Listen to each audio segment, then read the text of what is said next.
এই ধরনের ভিডিও দেখতে চ্যানেলটিকে লাইক, কমেন্ট, সাবস্ক্রাইব করে পাশে থাকবেন। ভিডিওটা ভালো লাগলে একটি লাইক করে দিন। ছাড় ছাড় বলছি, এই শয়তান মেয়ে ছাড় বলছি, আমার লাগছে। কি রে, ভয় পেয়ে গেলি?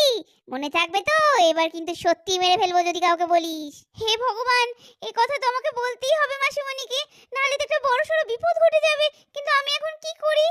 নে কমলা, খেয়ে নে। এই বলে ইন্দু যেই না এদিকে ঘুরেছে, অমনি ইন্দুর চোখ গিয়ে পড়লো হঠাৎ এই দরজার দিকে। আরে আরে আরে, এটা আবার কোথাকার দরজা? এখানে তো এর আগে কখনো দেখিনি। পরীর বাবা এনে রাখলো নাকি? দেখি, সরিয়ে দিই। এদিকে যখন ইন্দু দরজা সরাতে ব্যস্ত, সেই সময় এদিকে তুলি এসে হাজির। আরে আরে, এটা কি? ও মাসিমণি, এটা